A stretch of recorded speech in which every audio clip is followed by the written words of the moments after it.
Okay, so I want to talk about some things in the Macy's Day Parade that made me cry. Couldn't do it earlier because I was busy earlier.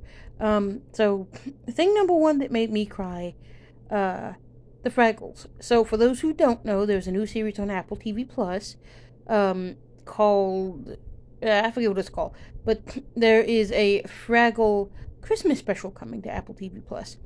Now, because of this, the Fraggles showed up at Macy's and I wasn't expecting it. So we saw Uncle Traveling Matt, and yes, you could call him Traveling Matt. I refuse. As a proper Fraggle fan, I will be using his full honorific name, Uncle Traveling Matt. Do not tell me to say otherwise. I don't care. So, Uncle Traveling Matt was there. We saw it and we were like, oh my god. And it nearly made me cry the first time. Now, your friendly neighborhood puzzled skunk loves puppets. Okay? Loves puppets. So that's why I like Bear in the Big Blue House and a whole bunch of other things. Okay, there could be a whole video about that because, like, I'm gonna be making there will be puppet videos in the near future. Trust me. Okay. So, and yes, you did just see a sock because that's for later. So, your friendly neighborhood puzzled skunk,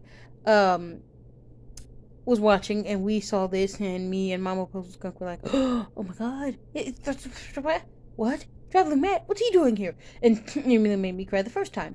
Then the second time, okay, so then the other thing happened, and there is another thing, but that's for later. We will not be talking about the Bluey Balloon. That made me happy. That made Marinette happy. I'm not going to talk about the Bluey Balloon simply because I'd be here all day if I started talking about that too. That was just amazing. Bluey's big play. We're gonna go see it. Maybe, I hope. Actually, we will, because in a couple of weeks, I'm going to get the tickets. Mama Puzzled Skunk wanted to get them, but I'm going to actually surprise her ass and get the tickets anyway, myself. That way I can get the good seats. Because she likes to be able to see the seats. I already explained to her one time before. We can't see the seats the way our thing is laid out. Because this is a newer place, and my guess is they don't set up the seats to be seen because it's the new place, and it's just like, it's like a case of, you pick your row, and then you just sit wherever, I guess. I don't know. But I'm gonna get the seats. We're gonna sit near the front. So anyways, and yes, you did just see a sock. Excuse me, because that's for part of the video later. So I love puppets. And we were watching this, and your friendly neighborhood puzzle skunk, you might be thinking, but you're only 28, skunk. Why are you crying over the Fraggles? You weren't there around for that. I've seen the entire series front to back, or at least the puppet version, at least once, all the way through. It was so good. Oh my god. You can never leave the magic. And no, you can't, Trash Heap, because it was so beautiful. And the Trash Heap showed up in the... Oh, okay. Okay, so a little bit later on, they bring out this thing that looks like a... It looks like a Dyson... One of those little Dyson fans that's circular, stands up, and is bladeless, and it has like a little circular tubey thing at the top. And it's real nice, and they use it to speak. Now, the reason for this... There's actual canonical reason why those things exist. The Doozers made it for the Fraggles because the Fraggles couldn't communicate with each other because they couldn't be in the same room. Now, out-of-world events was because of COVID. So basically, what happened is the Fraggle, so like the performer of Gobo, pretend I'm that guy. I don't actually know who the current performer for Gobo is, because I know it's not Jerry Nelson anymore. I think. Is it Jerry Nelson? Okay, I don't want to be a bad Muppet fan and say Jerry Nelson if it wasn't Jerry Nelson, but we will have to say Jerry Nelson because I cannot remember for the life of me. And Jerry Nelson's the only Muppet performer I can think of right this minute that might have actually worked on Fraggle Rock, so we will say Jerry Nelson. So, Jerry, exactly, we're doing that thing. So, yeah. So the current guy performing Gobo could be safely at home with the green screen and all that and have his Gobo. Sock will play the role of Gobo for a moment. So they could be at home, doing, behind their whatever they need to be behind to hide themselves. And then Gobo could just be doing this song like, times I lose the spark, living in the dark. How I wish my song could be a sign. Ha-ha! Dance your cares away. Worries for another day. Down at Fraggle Rock. Woo! So, doing that from the safety of their own homes. Well, canonically, the users made it because they spread out because, so in the original series, they find another Fraggle hole in Doc's new house because Doc and Sprocket moved to be closer to Doc's friend who needs to move because he's not doing well. So there's a new Fraggle hole, and I don't know for sure if they say it in the series, but this is my semi-canonical headcanon thing. I say semi-canonical because they do find the other Fraggle hole. So my guess is because they find the new Fraggle hole, they close the one in Doc's old workshop. Mostly, I want to say. Like, it's still there, and it's not like closed, but like they basically make it so that, if a Fraggle wanted to go out that way, they could, but they kind of tell everybody, go the other way, go through the other hole. And the new hole is the new holes there, and there are new caves, like new parts of Fraggle Rock to live in. And so they say, hey, okay guys, we're going to spread out and move into these new little caves, because I found us some new caves we can spread out, have more room, this will be fun. And that's how you get the COVID explanation, and why the doozers made them those little talkie devices, because the doozers realize, hey, you Fraggles, you don't live in the same rooms together anymore. Since you're not having bunkmates and roommates anymore, y'all gonna need some way to talk to each other without having to go to the other person's bedroom to see them. Or, like, house, room, whatever. I don't know. They'll make it easier. Here you go. So they make that. Which explains it canonically for COVID reasons, and just canonically in the show. So yeah, so they have it on the set, and the Fraggle, because Uncle Traveling Matt is hanging off the side of the, what's it called? Cheer America? Okay, we're gonna call it Cheer America, because I cannot remember the cheerleading, the American cheerleading team thingy's name. So Cheer America, Cheer Across America, or something like that, hanging off the side of their float. And he's like upside down and everything. And this lady is like, hey, and she's talking to the device like a microphone. She's like, hey, Traveling Matt, blah, blah, blah, blah, blah, blah, blah, blah, blah. And then the Fraggle show up and is like, yeah, doing their own thing. And then they have their own mini Macy's with, might I add, a Gorg balloon. And it is the most wholesome thing ever. And it basically made me cry. I cried. Same thing with, when Mama Puzzles pointed out Trash Heap. It was sweet. It made me cry. It legitimately made me cry. Like, oh. Now, here's the other thing that legitimately, now we go on a few minutes, and I'm going to take my fake Gobo off. Come on, come on, Gobo. Come on, knock off, Gobo. Get off my, okay. Yeah, sorry guys. Oh, fuck. Knock off Gobo didn't want to get off my arm. Okay. So, the other thing that made me cry, Sesame Workshop, as usual, did their float for the parade. Now, the float is usually hit or miss, usually good, most of the time it's great. Mama Puzzle Skunk did not know about Tongo. Tongo? We're gonna call him Tongo, because I think you pronounce it Tongo. Tongo, Elmo's new puppy. She was not, unlike Mama Puzzle Skunk, your friendly neighborhood Puzzle Skunk is well versed in Sesame lore, pays attention to Sesame Street, and actually looks at Sesame Street quite frequently, even as an adult. Because I like looking at it from the technical aspect. I don't look at it for the educational aspect, unless Julia is on screen, in which case I'm all about it. But usually for the technical puppetry aspect. And also because I just love me some Sesame Street. I don't care. Okay, so, yeah, Friendly Puzzle Skunk was watching it. And who should they have up on the stage, like in the brownstone, on the top of the brownstone, but Julia?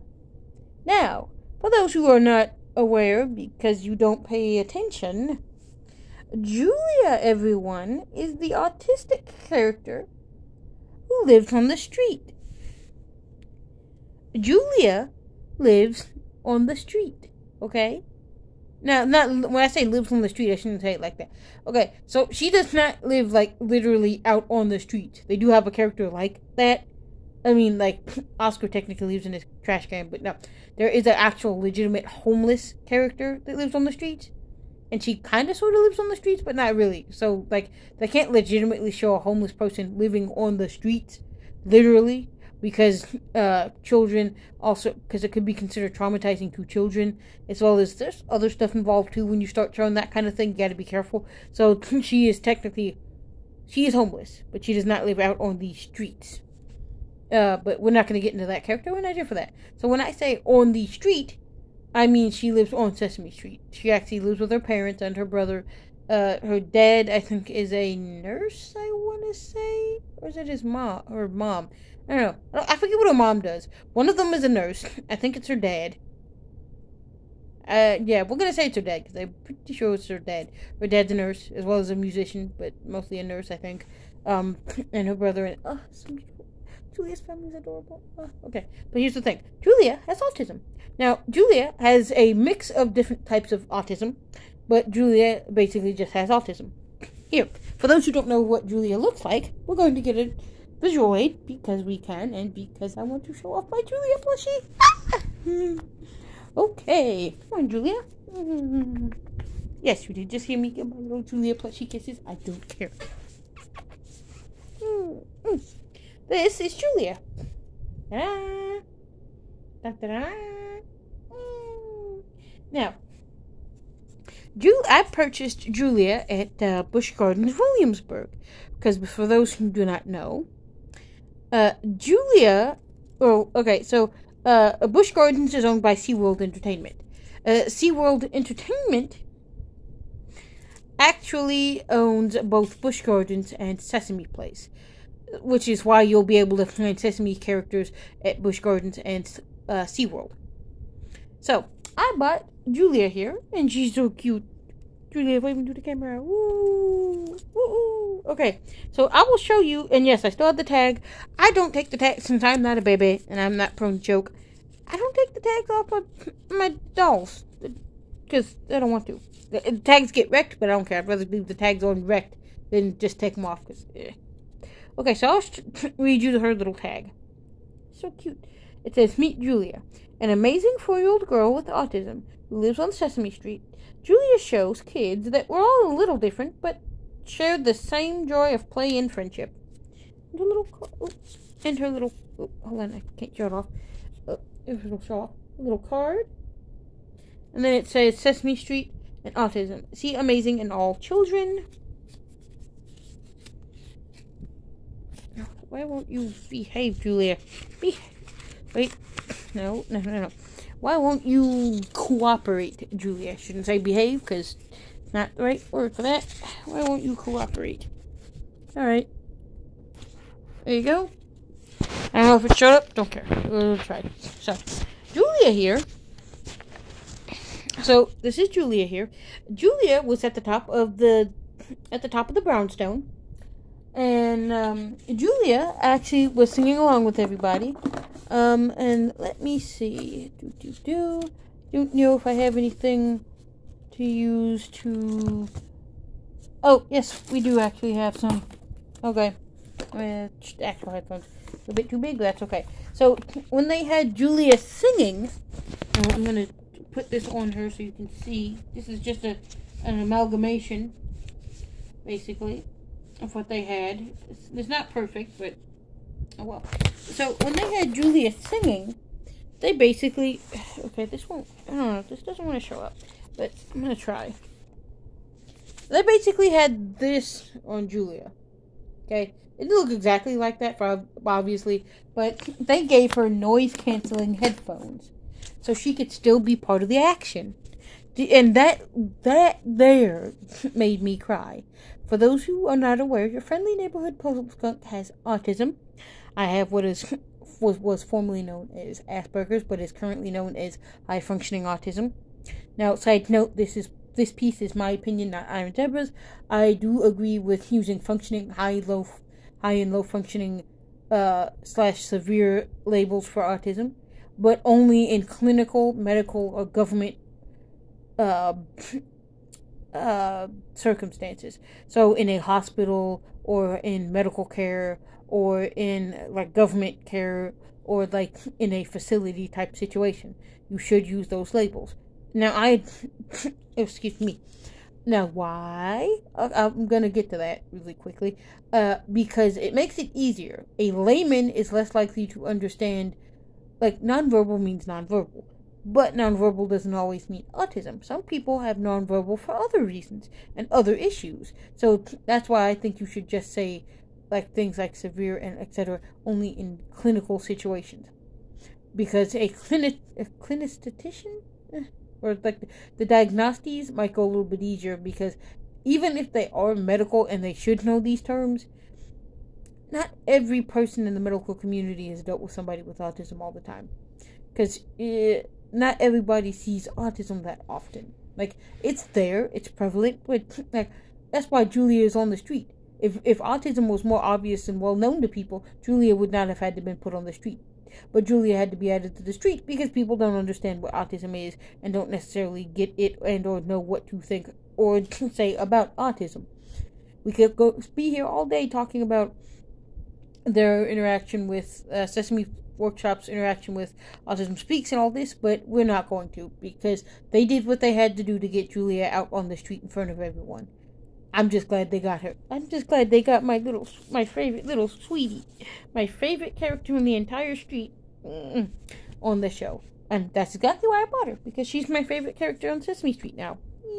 And I will buy any and everything that has Julia on it, even little toddler t-shirts, because I can't wear the shirt, but I dang well know somebody that can, and plus I can just wear put the shirt on my teddy bears. So, there's that. But yes, so, that being said, the Julia thing, she was wearing noise-canceling headphones. Do you not realize how important that is? As someone who is on the spectrum themselves, you have no idea. I don't need noise-canceling headphones, thank goodness.